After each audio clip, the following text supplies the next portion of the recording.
আসসালামু আলাইকুম এভরিওয়ান, কি অবস্থা সবার, কেমন আছেন সবাই? চলে আসলাম আরও একটি অ্যানাদার ব্লগ ভিডিও নিয়ে। আজকে ভিডিওটি বেশি ইন্টারেস্টিং হতে যাচ্ছে, কারণ আমরা হুট করে প্ল্যান করে বন্ধু বাসায় চলে এসেছি হোমমেড চিকেন ফ্রাই খাওয়ার জন্য। আমরা সবার আগে নিয়ে একটা আস্ত মুরগিটা ভালোভাবে ধুয়ে নিয়ে কেটে নিই। তারপর যেসব মশলাপাতি দিতে হয় সেগুলো সবই দিয়ে নিই আস্তে আস্তে। আমরা সব কিছু পরিমাণের মতো দিয়ে নিচ্ছি। পরিমাণের মতো না দিলে খেয়ে মজা পাওয়া যাবে না, তাই আমরা সব কিছু বুঝে শুনে ঠিকভাবে দিয়ে নিই।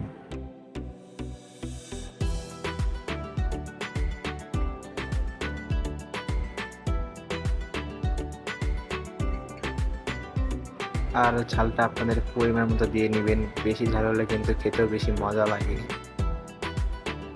সবচেয়ে বড় কথা হচ্ছে আমরা কিন্তু কোনো মশলাই কিনি নাই, সব পুরো মশলা কিন্তু বাড়িতে বানানো।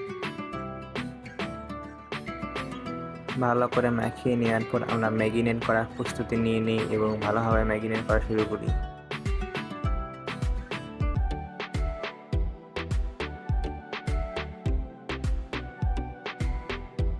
শুধু চিকেন ফ্রাই ভালো লাগবে না দেখে আমরা আলুর ফ্রেঞ্চ ফ্রাইও বানানো শুরু করি।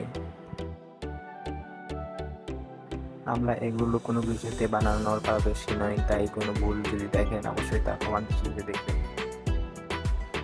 সবাই কাজ করতে করতে হাঁপিয়ে যায়, তাই একটু টি ব্রেক নিয়ে নিই। দেখতে দেখতে আমাদের সব কাজই শেষ, এখন আমাদের ভাজার পালা।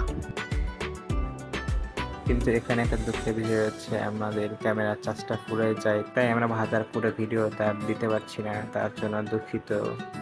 এবং আজকের ভিডিওটা এখানে শেষ হয়ে যায়। সবাই ভালো থাকবেন, সুস্থ থাকবেন এবং আমাদের চ্যানেলটি সাবস্ক্রাইব করে পাশে থাকবেন। আল্লাহ হাফেজ।